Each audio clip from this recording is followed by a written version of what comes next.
বিধায়ক নুৰুল হুদাৰ বিস্ফোৰণ মুখ্যমন্ত্ৰীয়ে সাংবিধানিক পদমৰ্যাদা লাঘৱ কৰিছে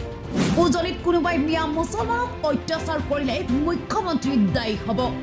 ডিঙৰ বিধায়ক আমিনুল ইছলামে কৰিব নোৱাৰা কাম কৰি দেখুৱালে কংগ্ৰেছী বিধায়ক নুৰুল হুদাই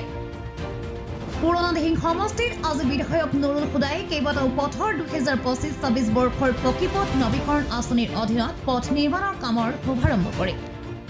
15 বছৰে দিহিং সমষ্টিৰ AIUDF দলৰ বিধায়ক আমিনুল ইছলামক পথটি নিৰ্মাণৰ বাবে ৰাইজে দাবী কৰি আহিছিল যদিও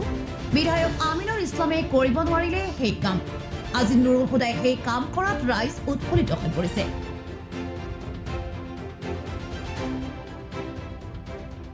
আজি SOBD 2025-26 অধীনত বালুচৰ বাজাৰ টু জহাজান এই ৰাস্তাটো ৰিকনষ্ট্ৰাকশ্যনৰ কাৰণে 120 মিটাৰ ৰিকনষ্ট্ৰাকশ্যন হ'ব প্ৰায় 14 লাখ টকা ইয়াত দিয়া হৈছে টেণ্ডাৰো হৈ গৈছে ছেটেলমেণ্টো হৈছে গতিকে এই সপ্তাহৰ ভিতৰতে কাম আৰম্ভ হ'ব আৰু আজি এই কামটো শুভাৰম্ভ কৰিব পাই মই নথৈ আনন্দিত হৈছোঁ আৰু উপস্থিত সকলক মই অনুৰোধ জনাইছোঁ যাতে সকলোৱে কণ্ট্ৰেক্টৰে যদি কাম কৰিব যাতে ভালকৈ কামবিলাক কৰিব পাৰে কণ্ট্ৰেক্টৰে সহযোগ কৰিব যদি কিবা কামত আপোনাৰ বেয়া মেটেৰিয়েলছ দিয়ে বা কিবা অসুবিধা দেখে মোক জনাব কামটো যাতে বন্ধ নহয় আৰু সোনকালে ভালকৈ নিয়াৰিকৈ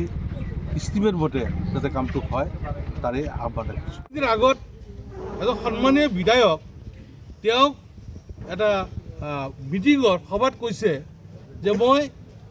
NRCৰ সময়ত যি সুপ্ৰিম কোৰ্টত কেছ হৈছিল NRC কেছ সেই কেছত যে মই গৈছিলোঁ মই যে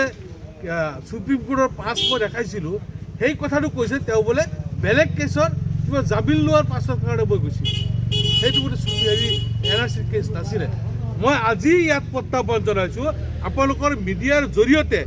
এই দিহিং সমষ্টিৰ বিধায়ক আমিনুল ইছলামক মই প্ৰত্যাহ্বান জনাইছোঁ সেইটো যদি অসত্য বুলি প্ৰমাণ কৰি দিব পাৰে মই জীৱনৰ কাৰণে ৰাজনীতি নকৰোঁ আৰু যদি সেইটো মোৰ সত্য হয়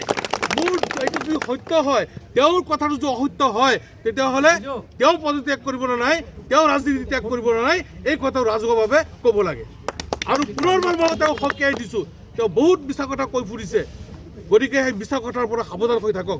তেওঁক এদিন কোৱা শুনিছোঁ মই যে মই বোলে য'তেই যাওঁ 20-30টা গাড়ী মোৰ লগত থাকে সেই মানুহখিনিৰ লগত দেখাই বেলেগ মানুহ বোলে মই নাপাওঁ এই ধৰণৰ মিছা কথাৰ পৰা আঁতৰি থকাৰ কাৰণে তেওঁক মই অনুৰোধ জনাইছোঁ আহ্বান নহয় অনুৰোধ কাৰণ তেওঁ নামটো লিখে মৌলানা আমিনুল ইছলাম গতিকে মই আলেমসকলক মই ইজ্জত কৰোঁ সন্মান কৰোঁ শ্ৰদ্ধা কৰোঁ ভক্তি কৰোঁ গতিকে আলেমসকলে শ্ৰদ্ধা ভক্তি এইখিনি যাতে নাইকিয়া নকৰে তাৰ কাৰণে মই অনুৰোধ জনাইছোঁ জৰিয়াৰ পৰা আছিকুৰ ৰহমান ৰিপৰ্ট 24 অসম